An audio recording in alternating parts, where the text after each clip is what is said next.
Good evening, everybody.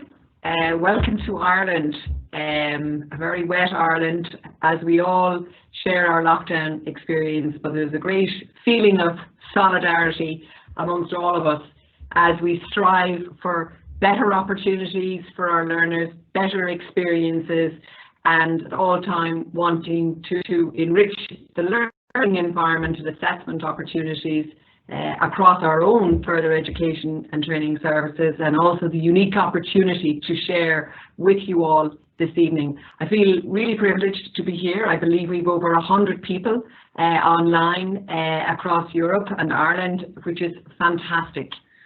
Of course, I have to congratulate my team, of whom Kildare and Wicklow Education and Training Board are very proud. My name is Deirdre Keys. I'm the Chief Executive of the organisation, and we have approximately 20,000 learners, further education and training within our services and centres. I think this particular project is hugely exciting, and I want to thank particularly our centre manager, Katrina, our tutor, Rachel Duffy, and our professional development coordinator, Ashley Deans. Together, they have managed to create a really innovative solution to digitise the assessment process in further education for us. They have integrated best practice approaches for teaching and learning in a digital world, guided by the principles of universal design for learning. And I think the presentation that you will have this evening it's very exciting and will give you a very good insight into what they have done. This project was developed from scratch, looking at the quality assurance process within further education and training, and then into a branded ePortfolio template, which can seamlessly be rolled out across all of our services. What a fantastic opportunity for us in Kildare and Wicklow Education and Training Board, indeed in Ireland and across Europe. The project is a testament to the power of collaboration. Throughout the creation process, the team engaged with different stakeholders and practitioners on the ground to inform the design so that it is user-friendly. I'm delighted that some of these collaborators are on the call today, and we welcome and we thank them most sincerely for your contributions.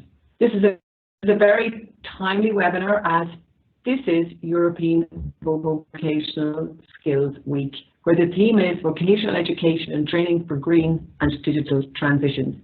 This groundbreaking ePortfolio approach builds digital capacity in both our further education and training educators and learners, and is environmentally friendly as we move away from the traditional paper-based model and system.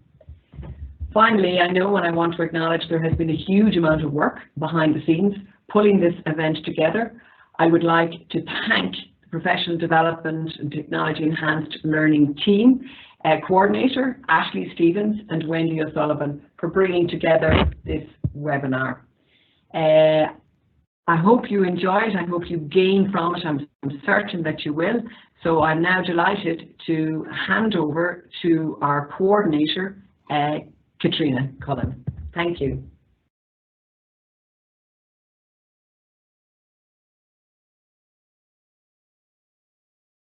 You hear me there? We can indeed. Katrina, you're good to go. Brilliant. Thank you, Ashley. Good evening, everybody. And I'd first like to thank Dr. Keys there for her fantastic introduction and her very, very kind words. You're all very, very welcome. And as Deirdre alluded to, I know there's people from very near within, obviously nationally here, but also further afield. So you're all very welcome. I suppose the first thing I'll say is that we are very excited and very proud and extremely privileged to be able to represent our service, West Wicklow Youth Reach, and indeed our ETB, and to be able to demonstrate and showcase, I suppose, the ePortfolios for assessment and for teaching and learning. We are hoping by the end of this presentation that you will have something else, I suppose, to consider in terms of being innovative and using different and alternative exciting methods to reach, teach and assess students. So without further ado, I would like to introduce myself. My name is Katrina Cullen, as Deirdre alluded to there. I'm the Programme Manager here in West Wicklow Youth Reach, which is a programme for early school leavers aged between 16 and 20 years old. I'd also like to introduce you to this lovely avatar lady to my right, which is Rachel Doherty, who is absolutely phenomenal at what she's been doing on the ground here in terms of spearheading the ePortfolio project.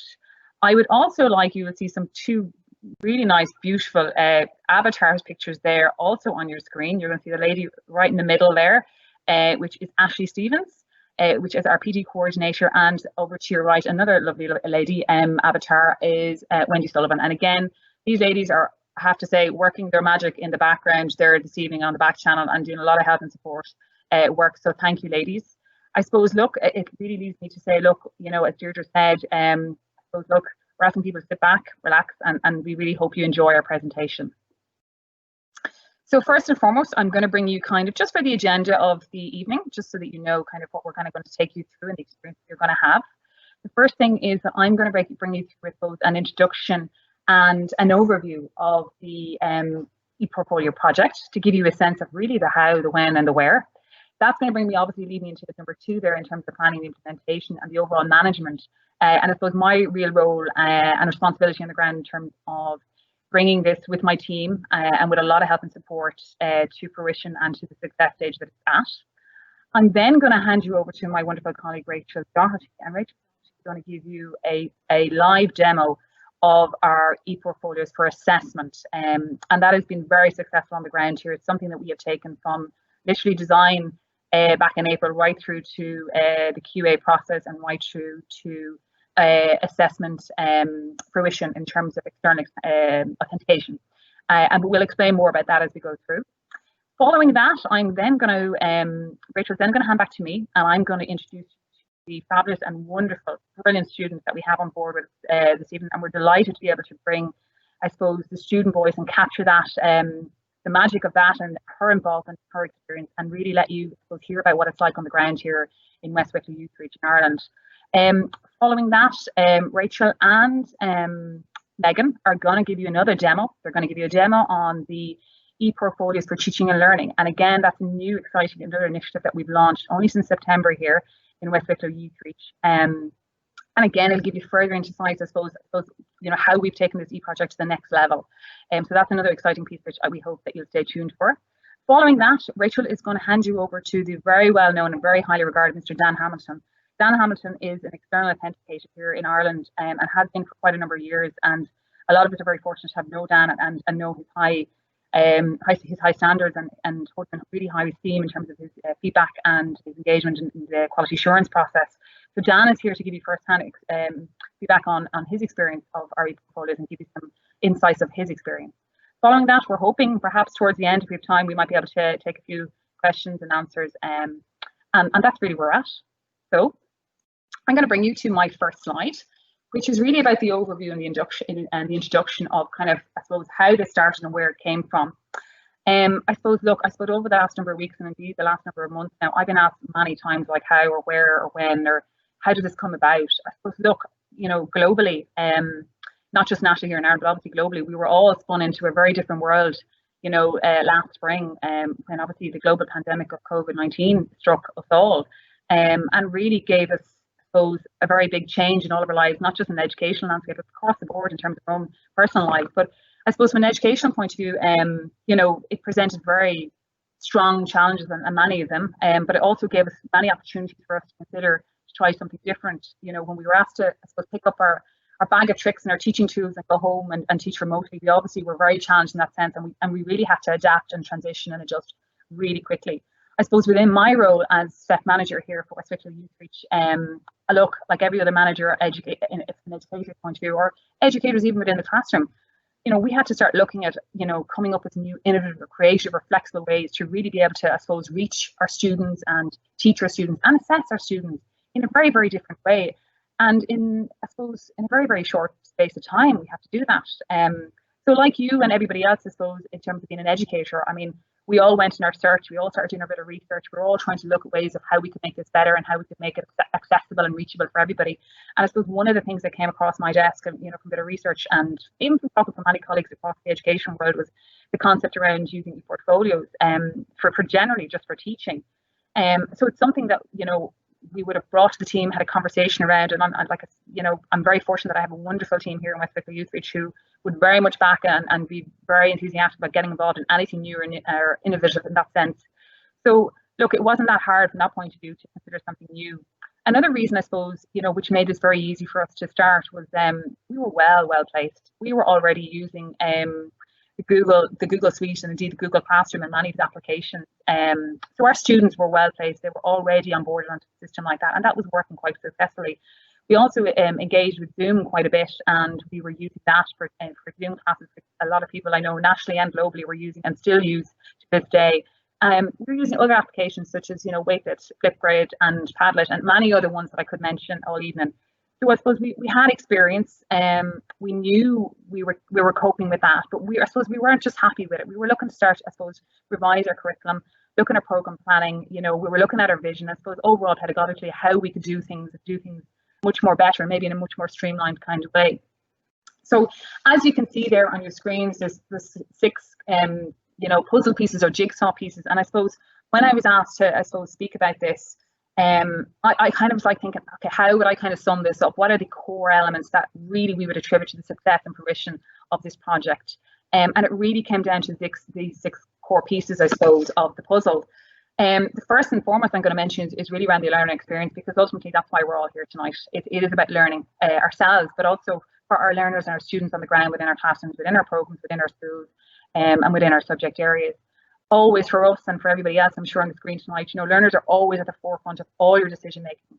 And we always, I suppose, focus on ensuring that our program and our subject and our content is always accessible and that everybody has the opportunity to achieve and progress. And I think that's something that's very, very important to anybody in terms of program design and curriculum. And I suppose really it's something that's obviously become very important in terms of, I suppose, nationally and globally at this stage. The strong sense around UDL and the principles that align. And I definitely think, from scratch, we didn't realize what we were doing probably last March and April, but we were already aligning ourselves very strongly with the principles. And they're working really well in that sense. Another element, I suppose, which is core, and again, I'm sure everybody on the screen is very familiar with, is around student voice and empowering the students to give feedback and to give their opinion, and the types of mechanisms you have in place to ensure that that is the case. I suppose from our point of view here on the ground, we're always asking our learners, how they're finding the material, how are you accessing it, what's your experience like, have you any suggestions, and really essentially what could we do better to help you learn.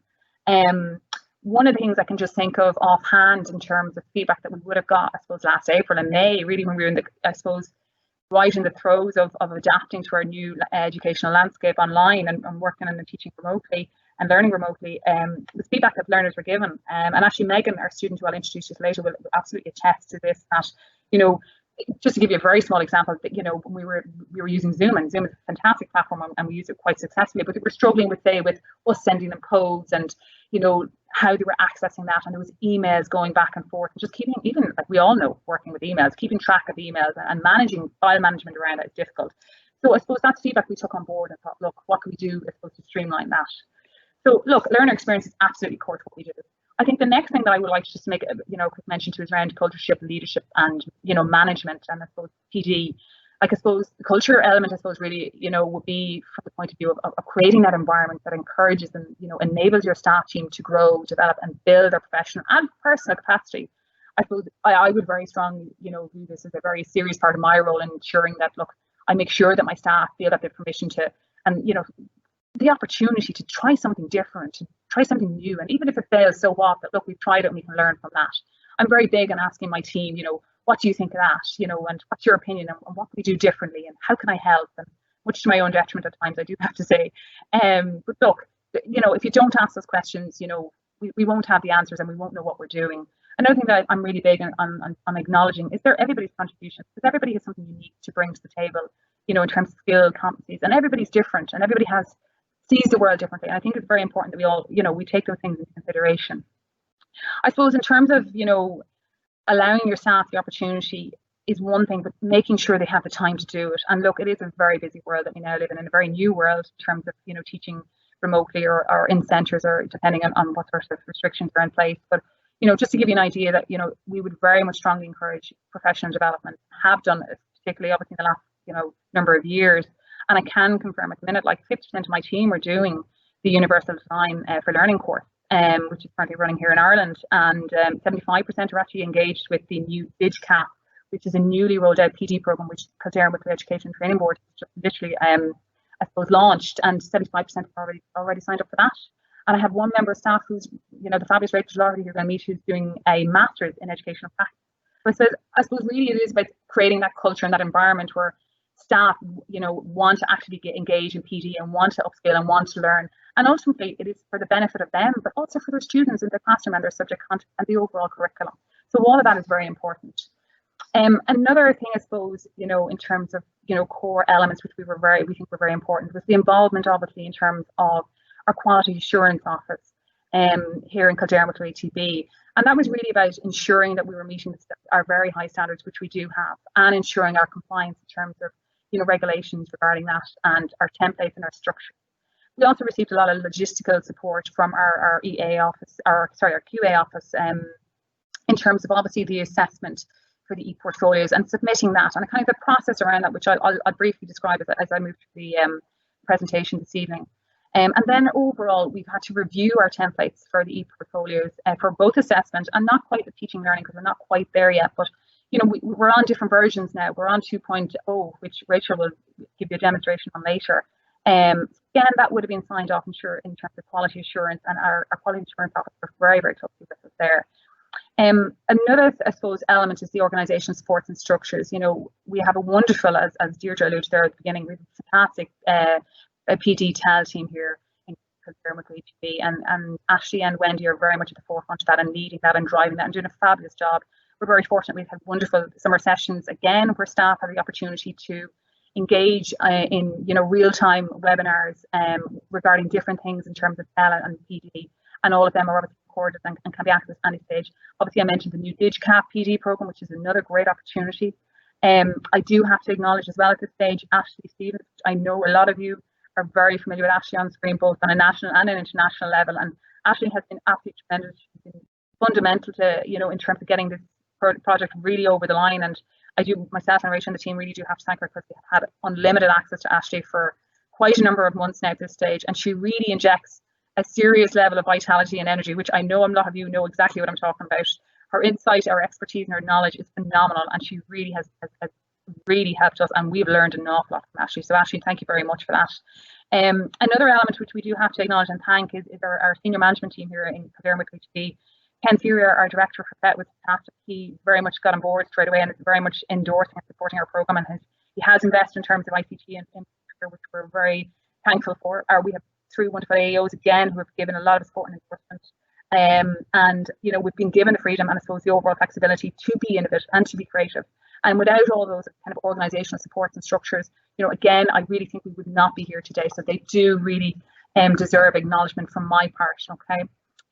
So next is, really the big question I get asked again an awful lot is, how, and really around the planning, the implementation, the overall management. And this, I suppose, slide really gives you the essence of how it unfolded. And like I've said previously there earlier in my presentation, it really did start and kick off in March when, literally here in Ireland, we obviously, COVID struck, I suppose you could say, and, national guidelines were issued, and we were all, we all had to go home and work from home, and had to do for quite a number of months.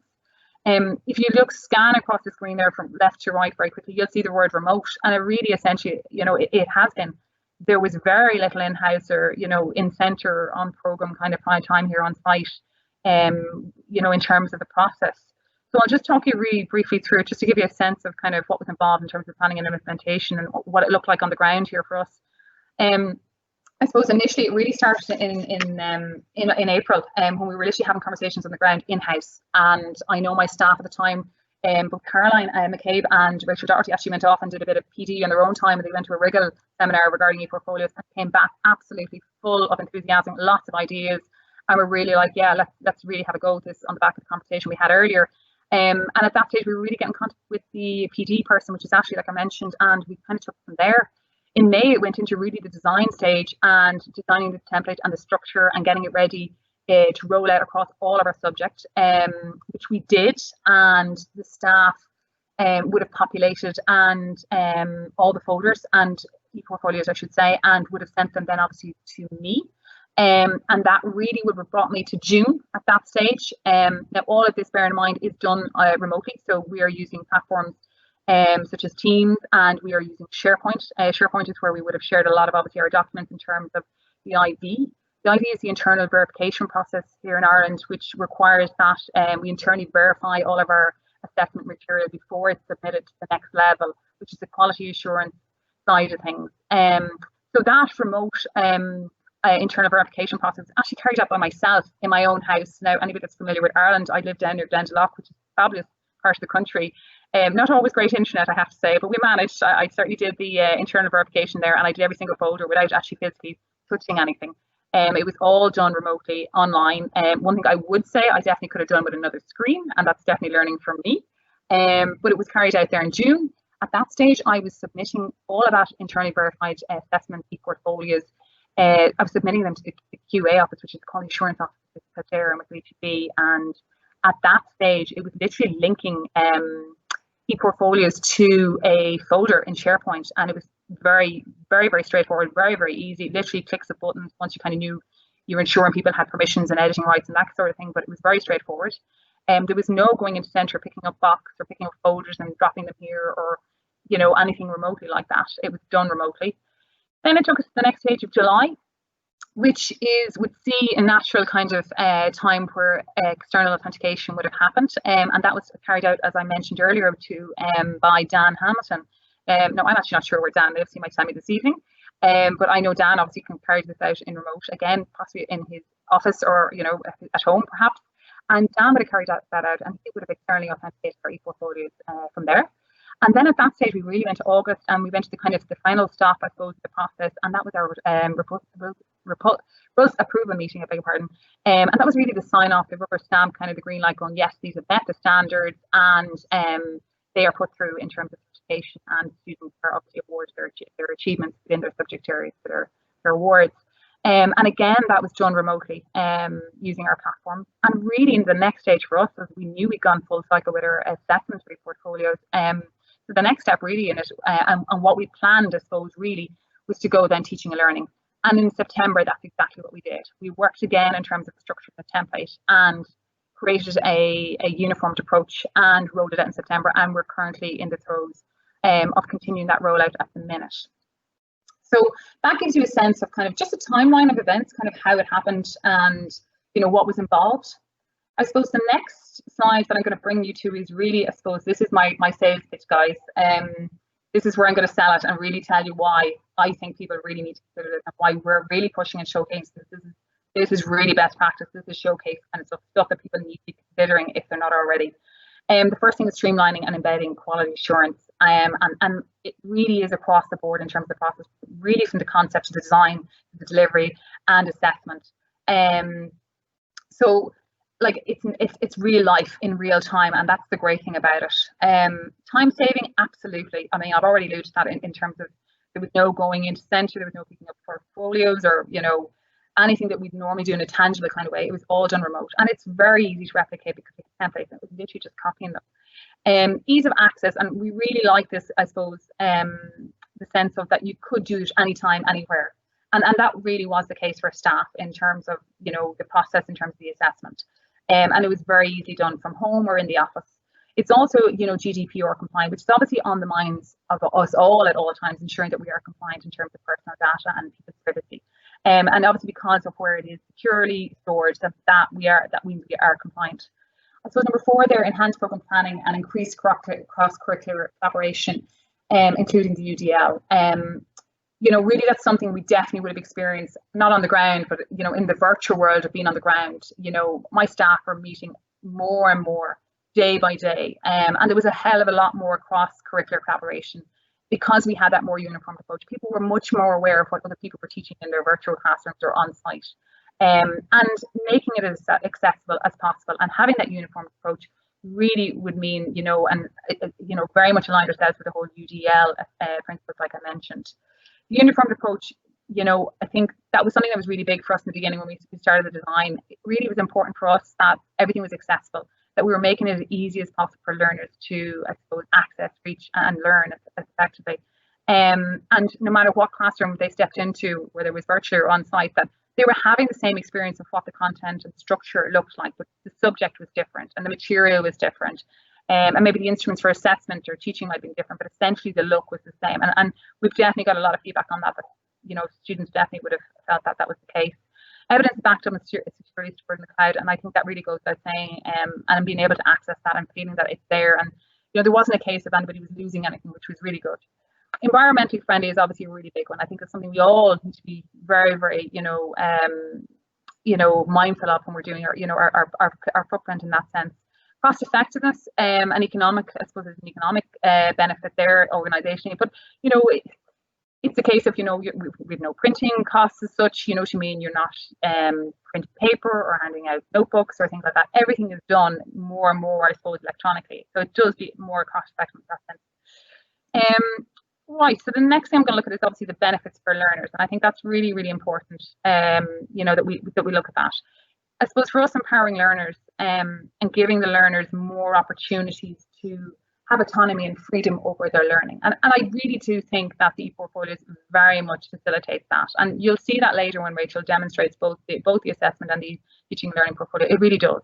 Building digital capacity, I think that's across the board. And that's really, really important. That's something, to be fair, a lot of our learners have good levels of digital capacity, but some don't. And I think it's a great opportunity for them to kind of increase that and build on what they do have. And obviously transversal skills, which are really key in everyday life and for everybody at the minute. That's certainly with the case. Ease of access, again, and it rates back what I was saying about staff, that it is anytime, anywhere, that whether they're in a virtual classroom or they're here on site in teaching or in even independent study and learning themselves. Safe cloud storage obviously is very important. We've all had instances where students lose folders or lose pieces of work and we're not sure where it's gone, and there's a rush and there's a panic. This really, I suppose, relieves that and takes that off the table. GDPR compliance, obviously, again, that's very reassuring that people's personal data is safely secured and there's no breaches there. Enhanced learning experience, it really is around the flexibility around their learning, that anytime, anywhere, and that they can express, and give evidence, I suppose, in terms of how they're learning in multiple different ways. The feedback is really, the flexible feedback is really big, that you can give different types of feedback in multiple ways. And again, Rachel will demonstrate that later to you, and it really is fantastic. And again, Megan will show you and actually verify that. It's a fantastic facility. Uniformed approach, again, it is going back to what I was saying about stepping into the classroom and having the same experience, just subject content. That's really, really what it is. And again, all of those, I suppose, those kind of functions and I suppose concepts really align themselves with UDL design, which from our point of view is fantastic.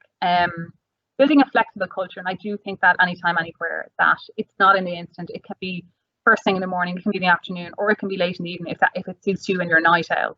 And really we have built that into our curriculum and our program planning from that point of view. The monitoring progress and achievements in real time, which is fantastic. That at all times that people know what they're doing and how they're doing it, and what they've achieved or what they might need to work on, and students are able to see what they're achieving and where they're going and how much they have done and perhaps what they need to do. And again, it's just so accessible for them to do that. Other things I think is worth mentioning is about independent learning skills, and again, they're critical skills for students to develop early on. Allowing, I think, staff and students to be able to communicate and collaborate, because it really has emphasised, I suppose, the opportunity for not just students to collaborate with students or staff to collaborate with staff, but students and staff collaborate together on a piece of work and on their learning journey, I suppose, effectively. But also things like other skills such as teamwork and time management and file management are vital skills, and many, many more that I obviously could mention. So I suppose really, if I haven't sold, I suppose, this idea or concept, or giving you a sense that you want to try this might do it. This is my conclusion piece. Okay, what I would say from our point of view, and this is how we feel, that ePortfolios are valuable and very versatile tools that have several pedagogical benefits. They really allow students to reflect on their achievement in real time and to receive feedback in real time, and ultimately help students prepare their best work for assessment submission. From our point of view, we would see that, look, having with the right planning, I suppose, and the right kind of foresight and platforms, which I have mentioned, we really can allow our students to build ePortfolios over the course of their program, whether it's a year or 2 years or whatever it might be. I suppose an opportunity to enhance their learning, and then I suppose to leave your program or my program with very, very practical tools and skills to ultimately to pursue their dreams. So I suppose really that's going to conclude my part of the presentation, and thank you for listening. I'm now going to take the opportunity to pass you to my colleague Rachel, and she's going to give a demonstration on the ePortfolios for assessment.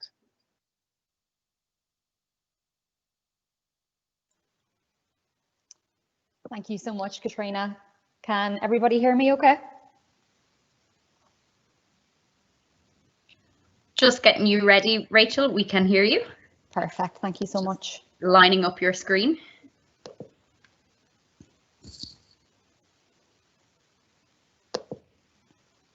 You're ready to go, Rachel.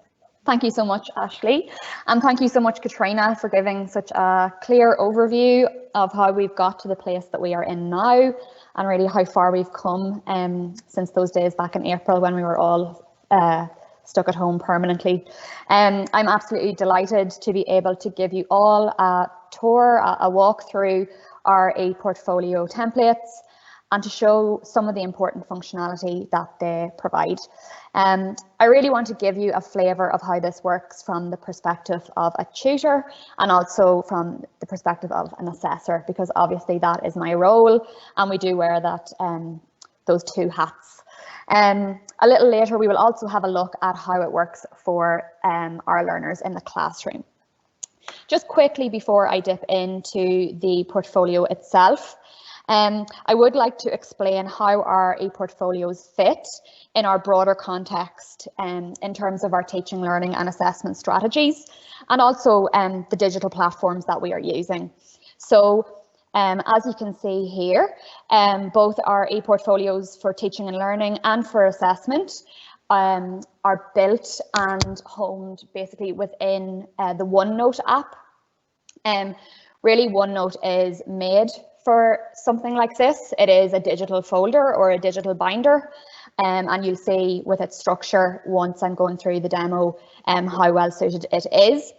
But I did also want to mention the Teams platform and how it integrates now with the OneNote class notebook.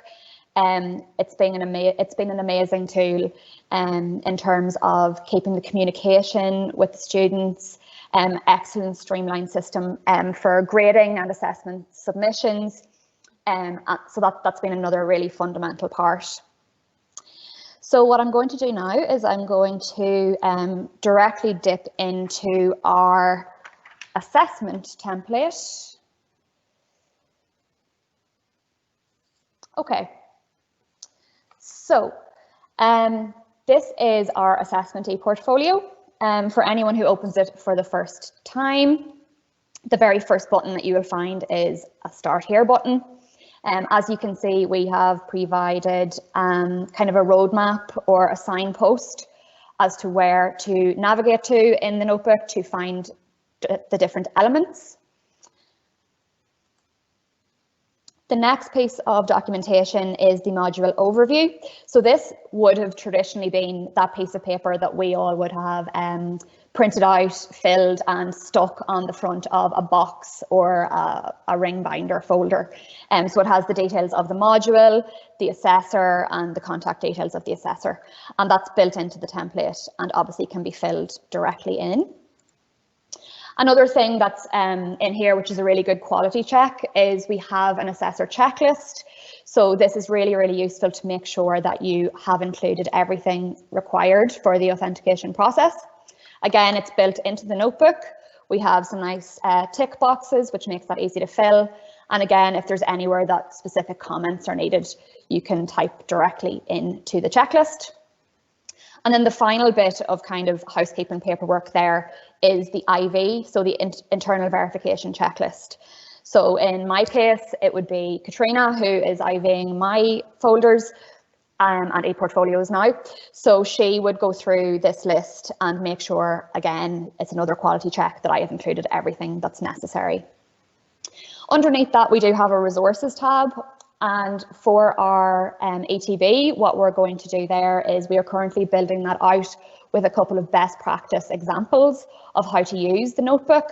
So in particular, regarding giving student feedback and also marking and marking schemes and things like that. So that's going to be there as part of the template for tutors. Then the majority of the content is housed in either the assessor or the learner ePortfolios. So you can see that both the assessor portfolio that I have to prepare for each assessment period and then the learners' portfolios are all housed within this one notebook. So no matter what tutor or what subject or what module it is, the assessor portfolio has 4 sections. The first one there is the provisional results sheet. So we have a template for that. We also have the ability to sign here directly in the notebook. And you can do that pretty simply with the draw function. My shaky hand this evening's not going to be the best, but I did use that over the summer, and that was just simply with a mouse. The next section is for the module documents. So we have a placeholder here for the component spec and also for the program module, the module descriptor. So that's a place for those. The third section is called procedures for assessment. And again, this is excellent in terms of quality assurance. So this is where you would document whether there are any applications for compassionate considerations or if a student has been granted some reasonable accommodations for a particular assessment piece.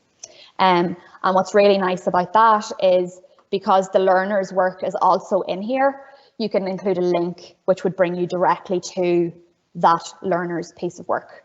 So it really it eliminates that issue of sifting through folders and through pages and trying to find the correct folder or the correct learner that the documentation applies to. We have a similar template also for integrated assessment. So that's another thing that's examined in the authentication process, whether the module has any examples of cross-curricular integrated assessment, and that can just be clearly documented there. So it's very, very clear. The majority of the actual assessment material is found here.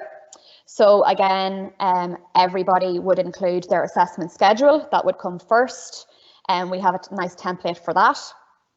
And then it is basically broken down per assessment technique.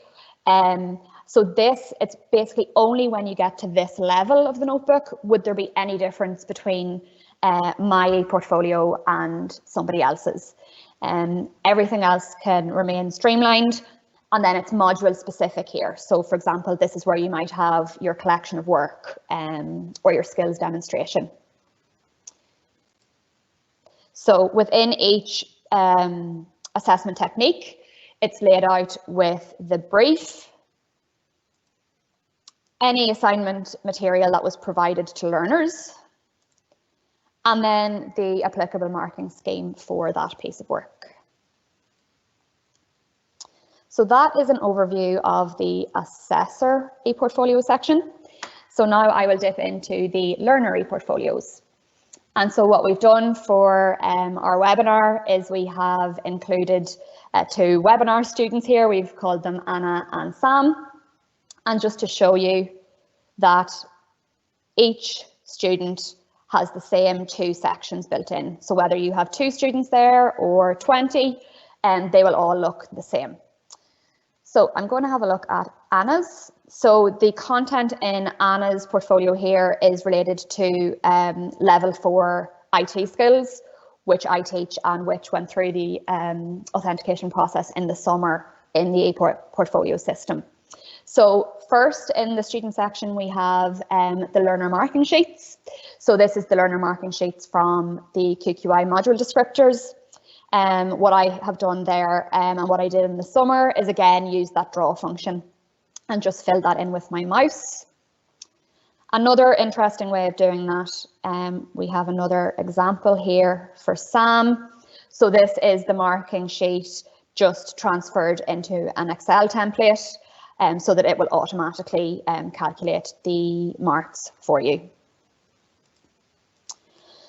And then within the learner portfolio, the vast majority of their assessment material is in the portfolio of assessment itself. So again, this is laid out exactly how it was in my assessor ePortfolio per assessment technique. I'm not going to go through all of these. I will dip into a couple just to show you what that's like. So obviously, again, in terms of quality assurance, anytime that a student submits a piece of work for assessment, they have to complete a statement of authorship. So we have a template prepared for the ePortfolio. Again, you can see that that has been filled using the draw function, but again, that could be printed and signed and scanned in equally. That would work just as well. You have the student's copy of the brief, and then you have the student's submission itself. So this was a piece of work that was completed during COVID, the complete lockdown over the summer. All of the examinations had to be held remotely. And so what the students did was, as well as submitting their finished piece of work from the exam, they also submitted a screencast of them completing the task. So that was available to me in terms of grading, but also for the internal verification and external authentication process. So you could in real time watch the student demonstrate the skill. Here you can see my feedback on that piece of work, and then the student's individual marking scheme is there. I'll just show you one more. So again, we have authorship, brief, and submission. So in this case, the exam submission was a Word document, and just an example of ways of providing feedback here. I recorded a quick video to provide feedback to the student, and the video embeds directly into the notebook and will play live within the notebook. So you're not having to change applications or open your browser and search for other apps. So that's an overview of Anna's. What we did in Sam's was just to give a flavour of a couple of other modules, because obviously not all subjects are like IT skills. So we have in here a couple of pieces of student work from design studies at level 4, and also personal and interpersonal skills at level 3. So this is actually some work from a current student who works with my colleague Emma Doyle, who is the design studies tutor. So again, you have authorship, the brief, and then the submission itself. So this is just really nice to be able to show you a more visual subject. So this is a mind map created by the student. So it's really, really nice with images and visuals. Similarly here, and you can see the tutor in this case just typed their feedback in red, so it really pops off the page. And then I thought this was lovely to include as well. So this is some hand-drawn material in design studies, and that's just been scanned in and inserted into the notebook. And it just shows that a lot of those more practical subjects that are often suited to paper, and that's the way it should be, can also be presented in a really nice fashion in the template. In terms of a couple of examples here for another module, the focus here is really to just show a couple of the other technologies that work with the notebook. So in this example, this is a piece of student work. The student created this work in Wakelet, and again, Wakelet will display directly in the notebook. You're not having to go external to the notebook to view that piece of work. And you can see that the tutors just corrected that on screen then using the draw function.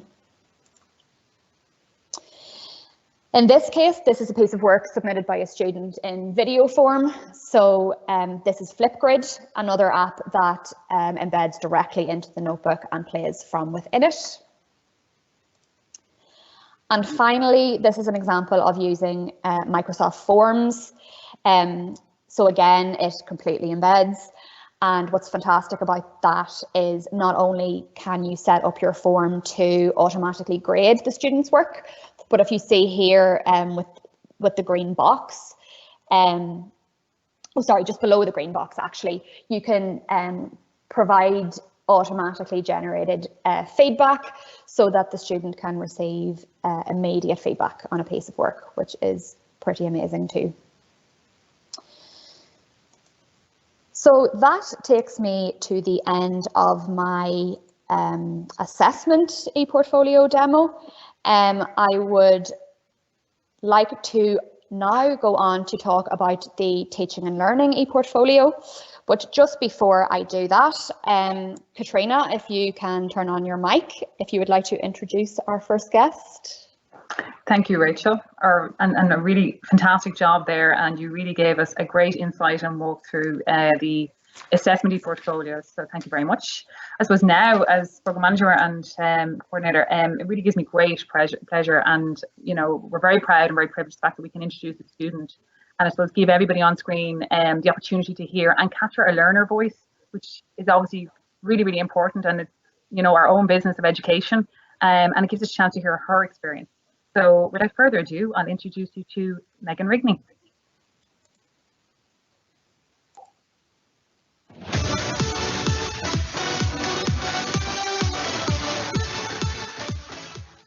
Hi everyone, my name is Megan. I'm 17 years old and I'm from Blessington. I'm currently studying at West Wicklow Outreach to achieve my QQI level 4, where I then wish to go on to Liberty's College to study nursing. Due to COVID, since March of this year, our experience of classroom-based learning changed to online virtual learning using ePortfolio. Since our return back to the centre, we have used a mixture of classroom-based learning and online learning. I would like to thank everyone for giving me the opportunity to come online and share my experience and work with you all. Thank you all.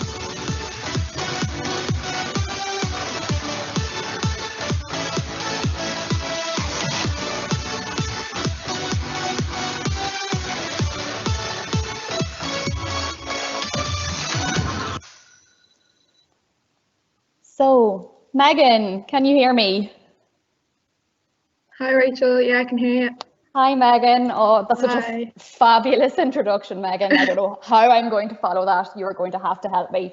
Thank you so much. You're very welcome. Thank you so much for joining us and for letting us have a look through some of your work this evening as well. So what myself and Megan have done is we have put together a few of her favourite pieces from biology, where she works with me. And while I am loading up that example teaching and learning portfolio, Megan, would you mind just describing in your own words, I suppose, your learning journey since you started here with us, what, over a year now, back in September 2019, and all the way up until today, and how it's changed, I guess? Yeah, well, back in September in 2019, when I first started, was a completely different experience to when it is now. So we were basically using folders and we were printing off most of our work. We only really used computers for assignments to save them onto our USB sticks.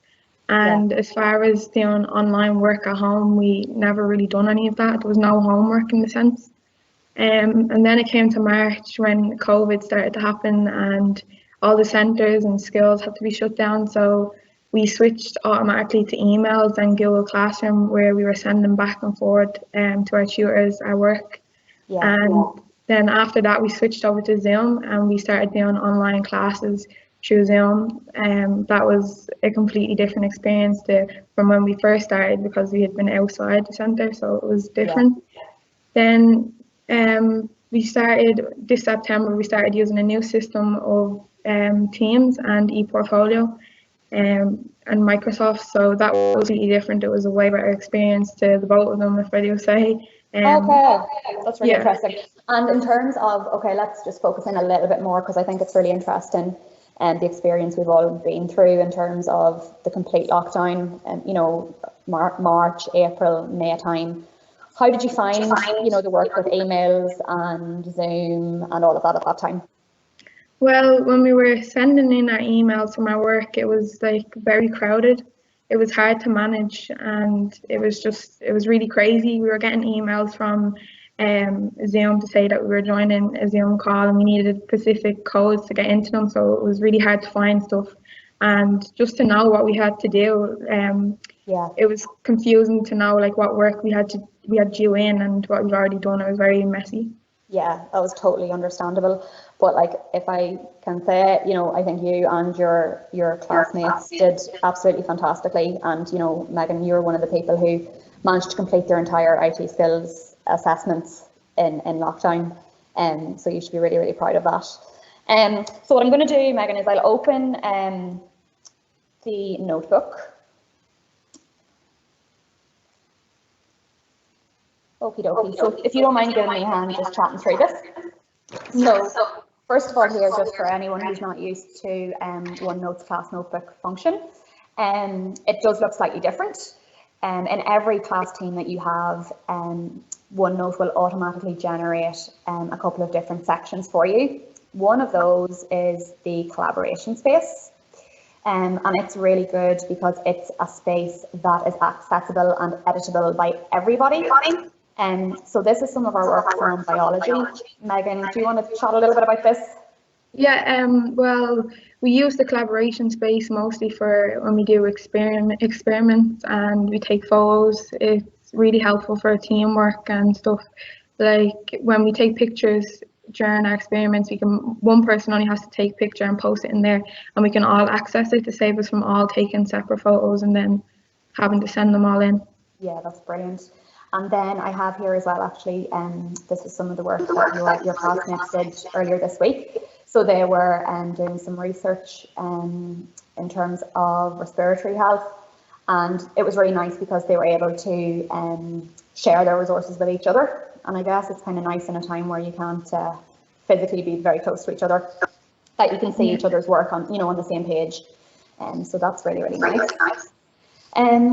Also, what's automatically generated in the class notebook in Teams is the content library. So this is the section where I, as the tutor, keep any of my resources. So they are accessible to all of the students, but they aren't editable. So Megan, this is where you'd kind of find my notes and things like that. Yeah. Which I suppose is helpful in terms of looking back over stuff and things like that. Yeah, for catching up and just like if you want to revise over stuff, there's always notes in there that you can catch up on and just refresh your memory on. Yeah, that's really good. Then the next section that's automatically generated, and Megan, you probably don't know much about this. This is called the teacher only section, and it only appears for the teacher of that class team. So this is where I would store my own resources or things that I'm working on that aren't quite ready to publish into the content library. And what I've included in here just for this evening is a little bit on the principles of UDL. As Trina mentioned, that's something that I'm working on at the moment, and we really kept it at the forefront of our minds when we were designing this new system, particularly around the teaching and learning ePortfolio now since early September. One example I think that kind of demonstrates that is our topic launch system. So Megan, this one would be familiar to you. So for the days where the students are working from home, so there's a blend obviously here in Youth Reach at the moment, and they get this topic launch system. So no matter what subject it is, it has the same format. So first of all, there's always a really short video or audio clip from me or from the other tutors giving instructions. And then at number 2, what we usually provide is some material to support the learning. So that might be an article to read or a poster to look at or another video to watch. And then down at number 3, there'll always be some small task for the student to complete. So that could be something like a form or to work on a PowerPoint or to create a piece of artwork. I know, Megan, I was asking you in prep for coming on the webinar what your favourite kind of those were. And I remember you were saying forms. You particularly like forms. Yeah. Definitely, I liked doing the forms as it was so easy to send them on. It was easy to find. You just typed in your answers and then press submit, and it sends to the tutor that's for straight away. Yeah, no, it's a lot easier to follow, isn't it? Perfect. So then that's the kind of automatically generated sections. After that, these names that you see, again, 4 out of those 5 are my fake students for the webinar. They're actually the names of my colleagues and the other tutors here in West Wicklow Youth Reach, who I really wanted to work into the presentation some way. And then Megan, we have yours here down the bottom. So I might just quickly click on your online work tab. So again, Megan's notebook looks the same across all of her subjects. She has an online work tab in all of her modules. So this is really nice. So you can see that's the 6 weeks of work we've had, basically, in terms of academics, Megan, since we came back. So it's interesting to be able to track that. And then let's have a look in Megan's assessment section. So the stuff we're currently working on is about circulatory and respiratory system. So myself and Megan just selected some of the items, and we have them here to show. So Megan, these are some of your amazing diagrams. That top one is amazing. Can you remember where you were? Was that done in centre or were they at home? That was done at home. I drew the heart out and coloured it in all at home, and then I took a picture and posted it on OneNote, and it was able to be sent on into. Perfect. And can you explain, so just you have the OneNote app on your phone, right? Yeah, I have the OneNote app on my phone, and it's just really straightforward. You just, once you go into it, there's a set of folders for each subject, and you just take a picture with your camera on your phone and it posts into whatever folder you're in. Fabulous, that's so great. We'll quickly have a look down here. So this is your big piece of work in this. This is your research project, and it's been created in PowerPoint. Again, I think that's really useful that the PowerPoint embeds directly in here. Keeps it nice and organized. And it's live. You can click through your slides there, which is really handy too. And the next one down. So this is some of our kind of practical work. Megan, this is one of your lovely glittery photos you took. You have a lovely Excel graph there. And then I know you didn't want me to show your little drawings. Where are the little drawings? They're over here somewhere. There we go. I'll see your little sketch out of the apparatus from our breathing experiment. And there's those photos that you mentioned earlier that you shared in the collaboration space. I have to put this one in, didn't we, Megan? We love this one. So this is Megan's poster that she made using Genially. And I think you made this in a double class, Megan, and you'd never seen or heard of Genially before that, I don't think. No, that was the first time I've seen it, yeah. Yeah, it's really, really nice. And again, a brilliant one that embeds in there. And then the last one we picked to put in was simply because, Megan, you had said how much you enjoy forms. So this was, there was a podcast that you listened to. This was in real lockdown as well. And then there was questions in a form and you submitted them to me. So I just wanted to pop that in there as another example. So that's forms. And there you can see I included feedback for Megan, audio feedback that you can click on there to listen to. So the last thing I want to have a look at here is the portfolio assessment. And Megan, this is probably something you're only kind of getting to now. So this is when you have completely finished an assessment, you've submitted it, you've signed your submission sheet, and it's gone to me for grading. And it then goes into this section. So there you'd see that's our submission sheet that you would have signed for me. Yeah. And that's your actual assignment, your final submission with my feedback and your marking scheme. And so basically all that we have to do then when it comes around to assessment time is copy that into the assessment ePortfolio, and it's ready. It's ready for submission so that you can get your lovely certificate at the end. And the last thing, I think that wraps up the overview. I hope that's clear for everybody. Megan, thank you so much for your help. From me, I really, really want to thank you. I really want to thank Katrina for all of her support. And I really want to thank Ashley Stevens. It's been an absolute pleasure. I've enjoyed it. It's been so motivating, and I hope there's more interesting things to come. Thank you so much. Thank you.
Apologies, everybody. We seem to be having a technical difficulty there, bringing Dan online.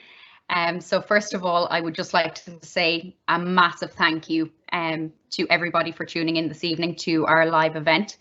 It brings me great pleasure, and we are so proud here in KWETB of all of the team in West Wicklow Youth Reach.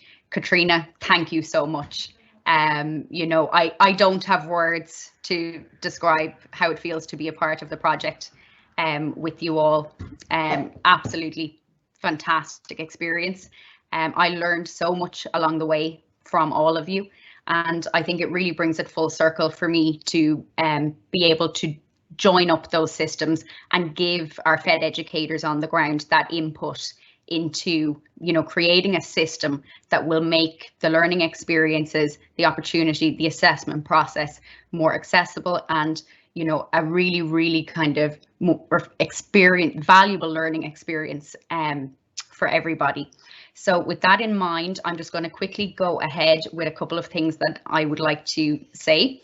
So first of all, we were delighted to have been contacted by a professional learning network in Ireland.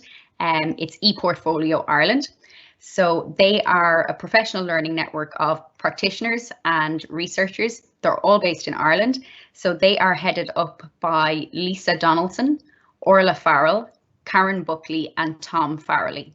And they have really kindly requested that we share some information on a survey that they are doing on ePortfolio practice in Ireland, and that is live at the moment. So Wendy will be popping that link to their survey in. So if anybody has an interest in ePortfolios, please do spend a couple of minutes and complete that survey. It's really valuable when we bring the findings or the voice of FED educators together. So it'll be really interesting to hear the feedback that they have on ePortfolio Ireland, and I'm sure they will be sharing that out with all of us. So just in relation to the ePortfolio template that we have built as part of the ePortfolio project here in KWETB, we really do believe in the power of sharing resources and gaining from each other's learning experiences. And I suppose this is a project that we have invested heavily in, and particularly the team in West Wicklow, headed up by Katrina, really spearheaded by Rachel. And I have to say, an absolute pleasure to work with both Rachel and Katrina on this. I couldn't have dreamed for better kind of people to work with on this project. So fantastic. Thank you both so much. And also the greater team there. You know, I worked with all of the others along the way in this journey as well. So thank you so much, Emma, Denise, Aisling and Caroline. It's been an absolute pleasure to work with the team. So with that in mind, you know, our mission here is we are always better together. So we will be sharing a form for expressions of interest, and we will be delighted to share the template, our learning and any help and support that we can offer to our colleagues in ETBs across the country. And I would really like to thank Dr. Deirdre Keys, our Chief Executive, Ken Siri, our Director of FET, and our team of AEOs here as well. It's that support within the organisation and the lead management that allows us that professional space and time and support to work on a project like this and see the life cycle through to the end to have a finished project. And that's something that, you know, myself and my colleague Wendy O'Sullivan here in our PDTEL team, you know, it gives us the opportunity, I suppose, to work to our full potential in the roles that we have of supporting and empowering our FED educators to ultimately improve learning outcomes and experience for students. We seem to have had a technical difficulty here in the background with getting Dan online, and I'm just going to quickly check in with my colleague. I don't think it's going to work, and I'm really disappointed because I suppose I can go ahead and kind of give some of his feedback. He was blown away by the process. I won't be able to give it the same weight or the same value that we had really hoped to bring to you tonight. So I do apologise for that, and it is very, very unfortunate. But I suppose it comes back to the age-old fact, sometimes technology lets you down, and we just have to be okay with that. You know, I suppose the value is you got to see the goods, you got to see the ePortfolio template, and our superstar Megan Rigney from West Wicklow Youth Reach. Well done, Megan. You have a very bright future ahead of you. You know, it takes guts to come on here on a live event, and I for one know that. And you have been cool, calm, collected, articulated, and an inspiration. So thank you, Megan. It means an awful lot, and we really wish you the best of luck for your future. It will be very bright. So with that in mind, I would just like to thank everybody. You know, if you have any questions, we've added a question box to our form, so we'll follow them up in that format, and we will be in touch shortly, kind of in relation to sharing the template and answering any questions that you have. Please do follow us on social media. So we are at KWETB, and you can tweet out, you know, we can continue the conversation there, but we really are so excited to see where our ePortfolio project goes in the future. And really, we hope that we have inspired you with our ePortfolio project. And really our aim for tonight was to show you the possibilities and the potential of when great minds come together and give a project their all. And that's what the team in West Wicklow Youth Reach have done. So thank you so much. It was an honour, and thank you everybody at home or in the office, wherever you may be. You know, it was an absolute pleasure to bring you the ePortfolio project. So thank you very much for listening.